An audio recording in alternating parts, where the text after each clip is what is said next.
Ji, my name is Asma Sheikh. Welcome back to my channel. तो आज हम बात करेंगे इंडिया में वाक़या कुतुब मीनार के बारे में। दिल्ली की सबसे यादगार होने के अलावा ये मुतअद्दिद कहानियों और बहुत पहली चीज़ों से भरी हुई है जो इससे शहर में किसी दूसरे के बरक्स बनाती है। इसको ज़्यादा वाज़िया करने के लिए ये किसी एक हुक्मरान या ख़ानदान की कारस्तानी नहीं बल्कि 800 साल पर मुहित एक मुश्तरका कोशिश है। यहाँ तक कि ईस्ट इंडिया कंपनी के एक अफसर ने भी इसमें अपना हिस्सा डाला है। एक बंगाल की तर्ज की छतरी टावर के ऊपर है जिसे 20 साल बाद नीचे लाया गया। कुतुब मीनार के सबसे मशहूर कहानियाँ हैं इसके पत्थर के पीछे छलकती हैं। एक तवील अरसे से दिल्ली के 800 साल पुराने और मुल्क के सबसे बड़े पत्थर के मीनार के बारे में तनाज़ा था, जबकि आम राय ने इसे मौज़न के लिए एक मीनार के तौर पर नमाज के लिए पुकारने के लिए रखा। ये कदरे नामुमकिन मालूम हुआ। इसकी सीढ़ियाँ 380 सीढ़ियाँ चढ़ने के बाद 72.5 मीटर की ऊंचाई पर 27 मंजिलों के बराबर है। ये इतना सख्त है कि शरीफ आदमी चोटी पर पहुंचते ही उसका दम घुटने लगता है। इसकी आवाज़ इतनी बेहोश हो जाती है कि ज़मीन की सतह से बहुत नीचे वालों को सुनाई ना दे सके। एक दिन तक अफगानिस्तान में जाम के 75 मीटर ऊंचे मीनार से इसकी गैर मामूली मुमासलत सामने आ गई और फतेह के मीनार के तौर पर इसका मकसद सामने आ गया।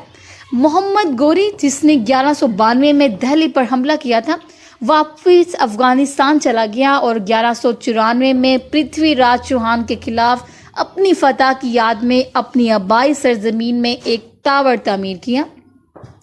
कहा जाता है 5 साल बाद 1199 में इसे फतह का जश्न मनाने के लिए मफतूहा सरजमीन पर कुतुब मीनार का संगे बुनियाद रखा गया। कुतुब मीनार कॉम्प्लेक्स कोई बड़ा नहीं, ये एक दूसरे से चंद कदम के फासले पर एक साथ जुड़ी यादगारों का मजमुआ है। इसके बावजूद इसकी हदूद में ये शुमाली हिंदुस्तानी तारीख की इंतहाई अहम बाक़ियात रखता है। दिल्ली के पहले शहर का मरकज़, जिसमें शुमाली हिंदुस्तान और दिल्ली में इस्लामी राजधानी के तौर पर 7 सदियों की इस्लामी हुक्मरानी कायम की, ये सब 2 लड़ाइयों और मोहब्बत के साथ शुरू हुआ। कहा जाता है कारून वस्ती के महाकावी नज़म के मुताबिक पृथ्वीराज चौहान 12वीं सदी में अजमेर दिल्ली के राजपूत हुक्मरान थे। कन्नौज के बादशाह जयचंद ने इसे हसद किया, लेकिन इसके बावजूद पृथ्वीराज को इसकी मुकम्मल हमायत दी। इसी तरह 1191 में जब मोहम्मद गोरी ने पहली बार दिल्ली पर हमला किया तो पृथ्वीराज चौहान जंग जीतने में कामयाब रहा। किस्मत के मुताबिक जीतने के बाद इसे जयचंद की बेटी से प्यार हो गया और वो इसके साथ भाग गया। इससे जयचंद को इस हद तक गुस्सा आया कि इसने सिर्फ अपनी हमायत वापस ले ली बल्कि इसने महमूद गोरी का भी साथ दिया। कहा जाता है 1192 में इसने दोबारा हमला किया और अंधा कहानी का इखलाकी सबक सुसर के साथ मिलना ज़रूरी है। एक और कहानी, और ये दिल्ली की 1192 की फतह से पहले की है। इसका ताल्लुक मौजिज़ाना तौर पर जंग आलूद लोहे के सतून से है जो मस्जिद कुव्वत इस्लाम की सहन में करा है। 4वीं सदी से शुरू होने वाली इससे राजपूत तुमारों ने उदयगिरी से इसकी मौजूदा मकाम पर लाया था, जिन्होंने 8वीं से 11वीं सदी तक दिल्ली पर हुकूमत की। मरूजा अफसानों के मुताबिक इस सतून ने नाग के बादशाह वसूकी को नीचे टिका दिया था और जो भी इसे उखाड़ फेंकेगा वो अपनी हुक्मरानी का खात्मा करेगा।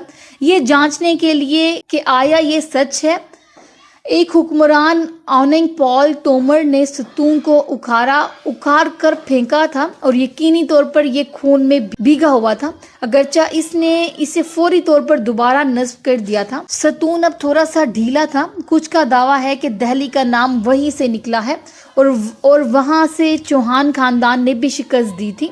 कुछ दिलचस्प हकाइक दिल्ली पर कब्जा करने के बाद महमूद गोरी और इसके आदमियों ने मौजूदा 27 हिंदू और जैन मंदिरों को ख़त्म करके इनमें से एक मस्जिद बनाकर इस इलाके को अपने तौर पर निशाने जद करने के लिए जल्दी की।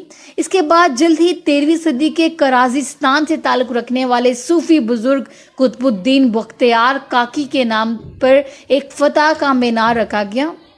مزید یہ کہ جس کا مزار اب بھی قریبی مہارولی گاؤں میں موجود ہے۔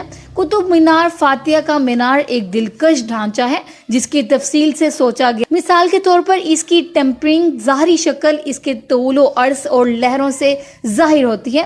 بنیاد پر قطر 2.7 میٹر کے مقابلے میں 14.4 میٹر ہے۔ ایک سرکولر سیڑھیاں اندر سے اوپر کی طرف جاتی ہیں اور کریزوں میں کھلی ہوئی ہیں اور کریزوں سے کھلی ہوئی کھڑکیوں سے ہوادار ہوتی ہیں۔ وقت گزرنے کے ساتھ ساتھ ٹاور آدھا میٹر تک جھک گیا ہے۔ یہ 800 سال پرانی پتھر کی عمارت کے لیے بہت کم ہے۔ پہلی باتوں کے بارے میں بات کرتے ہوئے دہلی سلطنت کے 4 سلطان جن کا دور 1526 سے 1206 تک رہا، یہ بھی کہا جاتا ہے کہ وہ چاروں قطب مینار کمپلیکس کے اندر تعمیراتی خزانے کے اہم ذمہ دار تھے۔ وہ ایک کٹ پیس مسجد کے آغاز کے نقطے سے ہند ہے۔ اسلامی فن تعمیر کے سفر کے پیچھے محرک بھی تھے اور محرابوں سے حقیقی محراب تک دیسی عناصر جسے ایواس یعنی کہ جعلی پتھر کے پردے اور اسلامی فن تعمیر میں ہندو نقشے کا استعمال ہے۔ حیرت انگیز بلندی والا گنبد سلطان قطب الدین ایبک التمش، علاء الدین خلجی اور فیروز شاہ تغلق ہر ایک نے کامل اہم آہنگی میں تعاون کرتے ہوئے اسے جوڑ میں اضافہ کیا۔ بعض اوقات سابقہ ڈھانچے کی تزئین و آرائش اور تعمیر کرنا اور بعض اوقات کو کچھ مکمل طور پر جدید اور نئی تخلیق کرنا۔ اسی طرح 13ویں صدی سے پہلے دہلی میں مردوں کے لیے مقبرے بنانے کا رواج نہ تھا۔ سلطان التمش نے اپنے بیٹے سلطان گھری جو موجودہ دہلی کے سنت کنج میں اور قطب مینار کمپلیکس کے اندر اپنے ہی دیدہ زیب مقبرے میں روایت کا آغاز کیا۔